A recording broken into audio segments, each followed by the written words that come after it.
अंतिम संस्कार क्यों महत्वपूर्ण है? किसी की मृत्यु के बाद उसके लिए की जाने वाली क्रियाएं क्यों महत्वपूर्ण हैं? ये सिर्फ मानसिक सांत्वना के लिए नहीं है, बल्कि मानवीय प्रणाली के काम करने के तरीके की एक गहरी समझ की वजह से बनी है। गुरु समझा रहे हैं कि कैसे मृत्यु के बाद की क्रियाएं मृत व्यक्ति और जीवित लोगों के लिए भी महत्वपूर्ण भूमिका निभाती हैं। ये शरीर और कुछ नहीं, बस इकट्ठा की हुई चीजों का ढेर है। ये धरती का बस एक टुकड़ा भर है जिसे हमने उठा लिया है। हमने अपने शरीर के रूप में जो कुछ भी उठाया है, उसका हर एक कण, हर एक परमाणु हमें एक एक करके यहीं छोड़ना होगा। जब हम मन के बारे में बात करते हैं तो मृत्यु की प्रक्रिया में विवेक करने वाली बुद्धि भी यहीं छूट जाती है। ये सारी जानकारी जो इकट्ठा की गई है, सूक्ष्म शरीर, सूक्ष्म मन और वह जानकारी जिसे कर्म कहा जाता है, यानी हमारा सॉफ्टवेयर, ये सब ऐसे ही बनी रहती हैं, पर विवेक बुद्धि चली जाती है।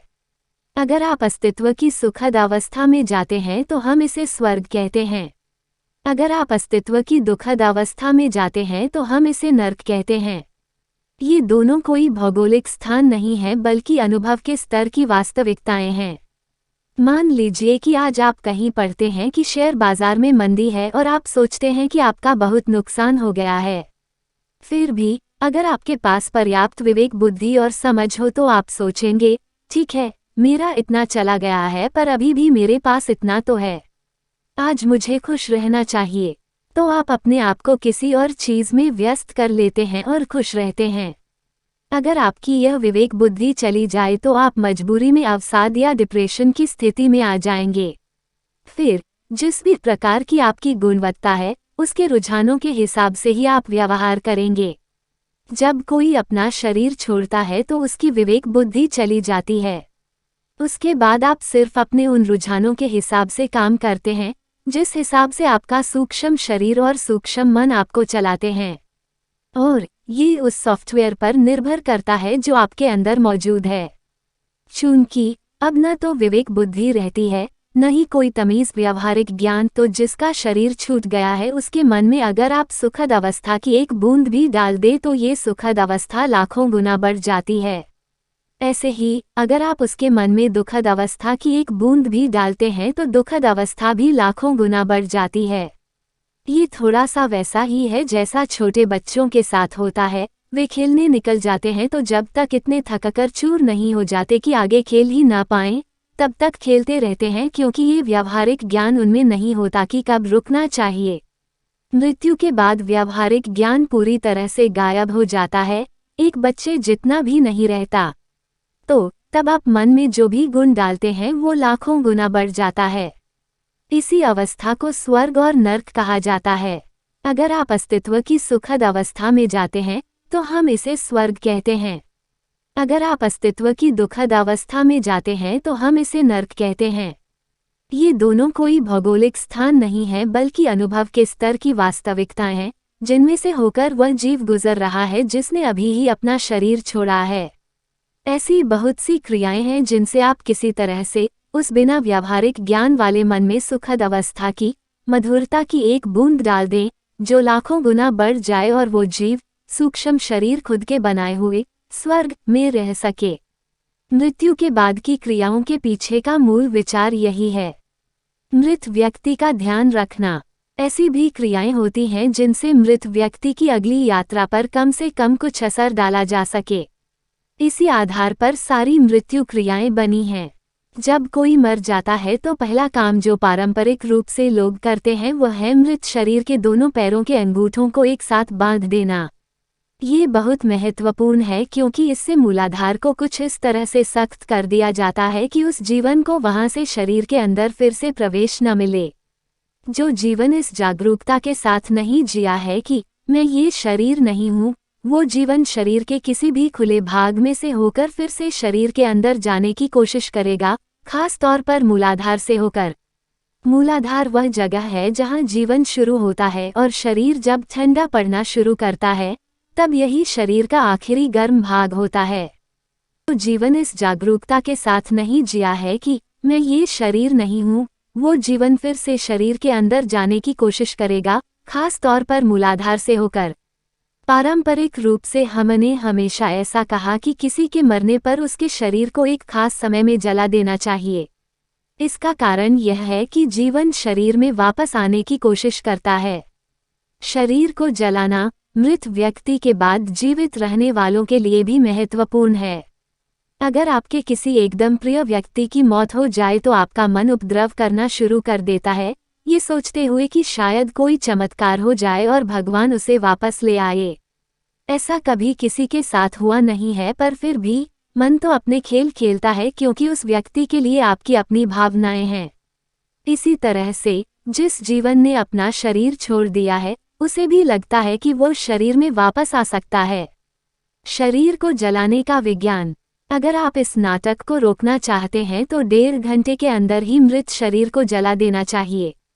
आजकल लोगों ने इस समय को 4 घंटे तक ये सुहाई निश्चित करने के लिए बढ़ा दिया है कि वह वास्तव में मर गया है। पर शरीर को जितना जल्दी हो सके ले जाना चाहिए।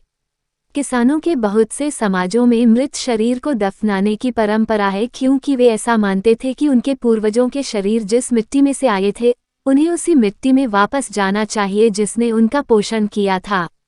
आजकल तो आप अपना खाना स्टोर्स में से खरीदते हैं तो पता ही नहीं कि ये आता कहाँ से है। तो अब दफनाने की विधि करना ठीक नहीं है। पुराने समय में जब वे मृत शरीरों को अपनी ही जमीन में दफनाते थे तो शरीरों पर नमक और हल्दी लगा देते थे जिससे वे जल्दी ही मिट्टी में मिल जाएं। शरीर को जलाना इसलिए भी बेहतर है क्योंकि इससे पूरा मामला ही खत्म हो जाता है। आपने देखा होगा कि जब किसी परिवार में किसी की मौत हो जाती है तो लोग रोते चिल्लाते रहते हैं, पर जैसे ही शरीर का अग्नि संस्कार हो जाता है वे शांत हो जाते हैं क्योंकि अचानक ही सबको ये सच समझ में आ जाता है कि अब सब कुछ खत्म हो चुका है। यह न सिर्फ पीछे रह जाने वालों के लिए ठीक है बल्कि उस जीव के लिए भी ठीक है जिसने अभी अभी शरीर छोड़ा है, क्योंकि जब तक शरीर था उसे लगता था कि वह वापस आ सकता है, पर अब कोई संभावना नहीं बचती। मृत्यु के बाद की क्रियाओं का महत्व। डेथ एन इनसाइड स्टोरी किताब से लिए गए अंश।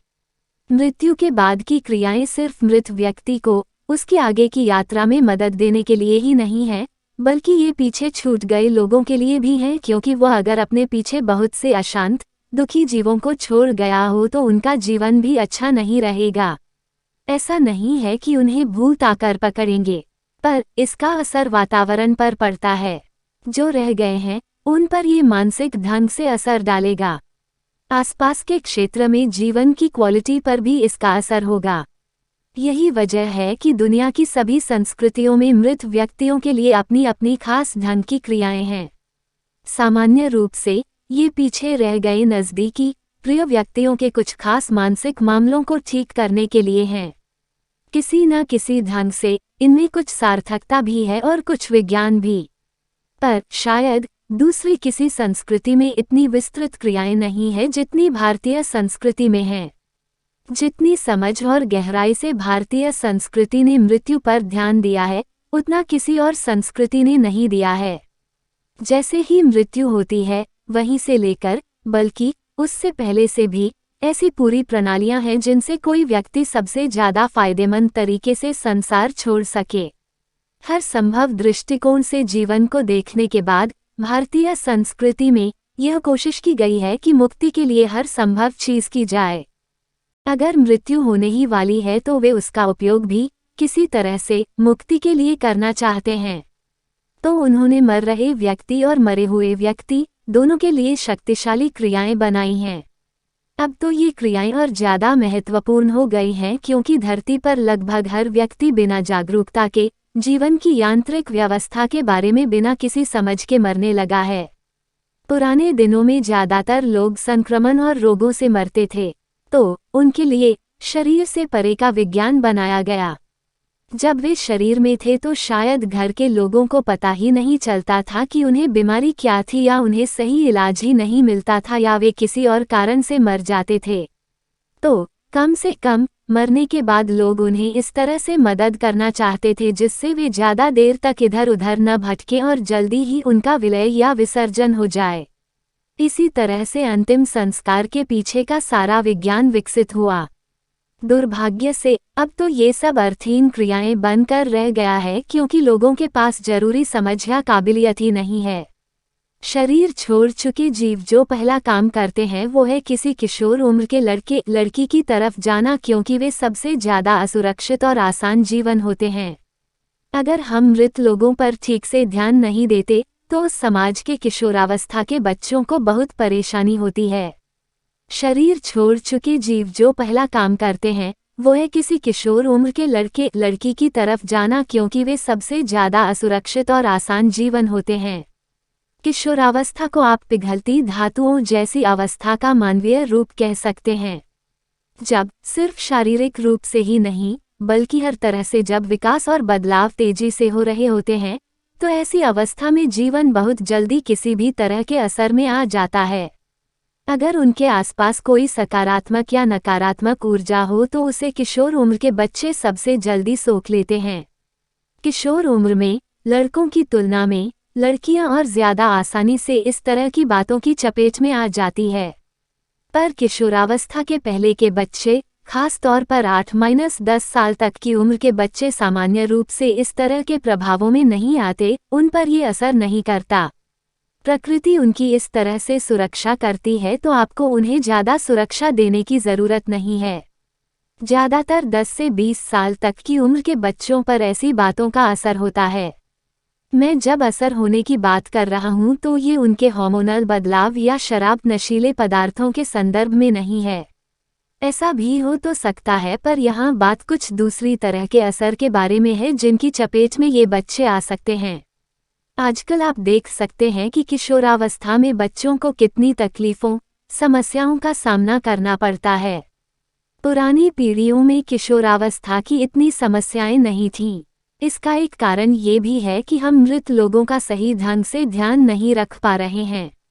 ये कुछ ऐसा है जैसे वो सॉफ्टवेयर इधर उधर भटक लटक रहे हैं और किशोर उम्र के बच्चे उनकी चपेट में आ जाते हैं।